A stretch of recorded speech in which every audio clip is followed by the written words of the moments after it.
So this lesson, we're going to be talking about Eulerian trails and circuits and Hamiltonian paths and cycles. These concepts continue on from what we were discussing last lesson about traversable graphs. So if you remember last lesson, we learnt that a traversable graph is a graph in which you can travel every single edge of the graph without repeating graph. And we also learnt that traversable graphs only exist when either all of the vertices are even degree or exactly two are odd. So we're just going to talk more specifically about the two different cases of traversable graphs today. They actually have their own names. So the first name that we'll learn about is an Euler trail. An Euler trail follows every edge of the graph. So just like what we did last lesson, it's traversable. It's very useful for applications such as you want to deliver mail, so you need to travel every single road, but you don't want to repeat a road. Euler trails will exist if the graph is connected, so we don't want to have any rogue vertices off to the side, and if the graph has exactly two vertices of odd degree. So an Euler trail, if it has two vertices of odd degree, in this case it's choroid and Warrnambool, and the Euler trail will exist. And so in this case, the Euler trail goes from Warrnambool, or an Euler trail, goes Warrnambool, Panmure, Terang, Mortlake, back to Warrnambool, repeating the vertex is okay. Woolsthorpe, Choroid, through Choroid, down to Port Fairy, back to Warrnambool again. And we're finishing at the second odd vertex. So you'll see that as a bit of a pattern with these Euler trails is you'll start at the odd vertex and you'll finish at the other odd vertex. So that's an Euler trail. We don't need to end up back where we start. If we want to be more specific, we're talking about an Euler circuit. It's an Euler trail, but must finish and start at the same vertex. So, and the Euler circuit only exists if all the vertices of the graph are even. So there can't be any odd vertices in the graph. And of course, the graph must be connected as always.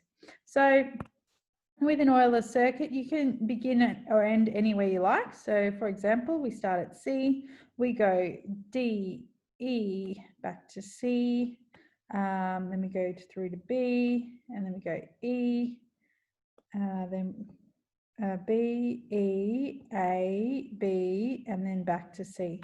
So we've started and finished at the same vertex. That's an Euler circuit, and we've travelled every edge. So Euler's always talking about edges. E for Euler, E for Euler, E for edges. E for Euler, E for edges. The last thing we're going to talk about today are Hamiltonian paths and cycles. They're more concerned with the vertices of the graph.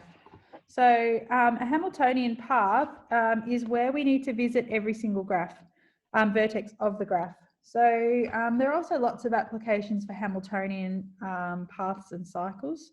So for example, you might just need to be dropping off, you're a Woolworths delivery truck and you just need to stop in at every Woolworths in every single town, and you don't really care to travel every single road.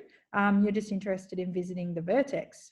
So a Hamiltonian path has no repeat vertices because we're just trying to visit all the vertices in the graph.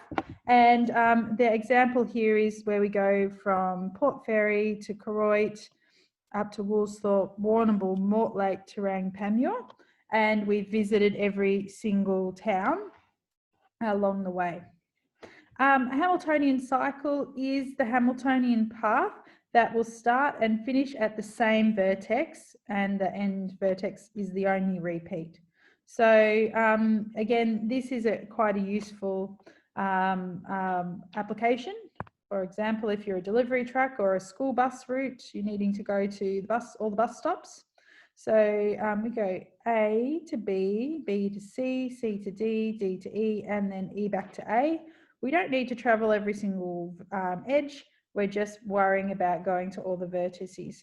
Unlike the Euler paths and trails and circuits, a Hamiltonian path there's no tricks of the trade for finding Hamiltonian paths and cycles.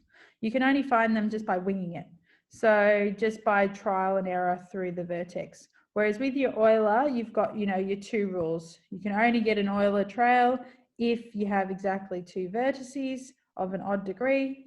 And you can only get an Euler circuit if your vertices are all even. That's all for today in this lesson.